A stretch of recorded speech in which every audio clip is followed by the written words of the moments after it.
പാലക്കാട് വടകരപതിയിലെ വയോധികയെ കൊലപ്പെടുത്തിയത് അതിക്രൂരമായി. സരസമാലിനെ വെട്ടുകത്തിക്കൊണ്ട് തലയ്ക്ക് പിറകിലടിച്ചത് 17-കാരനാണ്. ഒന്നാം പ്രതി ഉദയകുമാർ വയോധികയുടെ കഴുത്തിൽ ആഞ്ഞു ചവിട്ടി മരണം ഉറപ്പാക്കിയെന്നും പോലീസ് പറയുന്നു.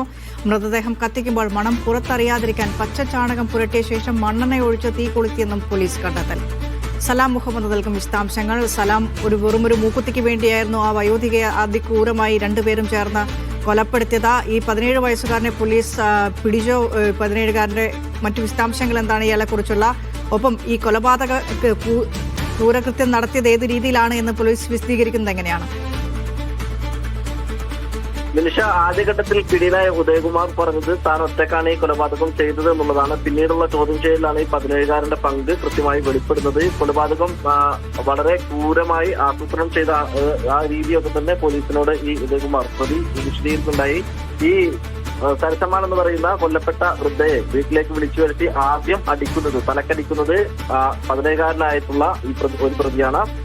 പിന്നീടാണ് ഉദയകുമാർ ഈ കഴുത്തിൽ ചവിട്ടിക്കൊണ്ട് മരണം ഉറപ്പുവരുത്തുന്നത്. ശേഷം തൊട്ടടുത്തുള്ള ശുചിമുറിയിലെത്തിച്ച് മണ്ണെണ്ണ ഒഴിച്ച് തീ കൊളുത്തുകയായിരുന്നു. അതിനു മുമ്പ് ഈ മണം പുറത്തു വരാതിരിക്കുന്നതിന് വേണ്ടി പച്ചച്ചാണകം ശരീരത്തിൽ തേച്ചു. അതിനുശേഷമാണ് മണ്ണെണ്ണ ഒഴിച്ചത്. അങ്ങനെയാണ് പിന്നീട് തീ കൊളുത്തിയത്. അവശിഷ്ടങ്ങൾ വീടിന് പുറകുവശത്ത് കുഴിച്ചിടുകയായിരുന്നു. ഈ 13-കാരന് പങ്കുണ്ട് എന്നുള്ളതാണ് ഇതിൽ ഏറ്റവും എടുത്തു പറയേണ്ട ഒരു കാര്യം. അത് പിന്നീടാണ് തെളിഞ്ഞത്. ഇയാളാണ്, ഈ 17-കാരനായിട്ടുള്ള പ്രതിയാണ് ആദ്യം ഈ സരസമ്മാളിനെ തലക്കടിക്കുന്നത്, വടിവാൾ ഉപയോഗിച്ച് തലക്കടിച്ച് കൊലപ്പെടുത്തുന്നത്. ശേഷം ഉദയകുമാർ കഴുത്തിൽ ചവിട്ടി മരണം ഉറപ്പുവരുത്തുകയായിരുന്നു എന്നുള്ളതാണ്. ഇപ്പോൾ രണ്ടുപേരും റിമാൻഡിലാണുള്ളത്. ഈ 17-കാരൻ ജുവനൈൽ ബോർഡിന്റെ മുമ്പിലും ഉദയകുമാർ എന്നയാളെ കോടതിയിലും ഹാജരാക്കിയാണ് റിമാൻഡ് ചെയ്തത്.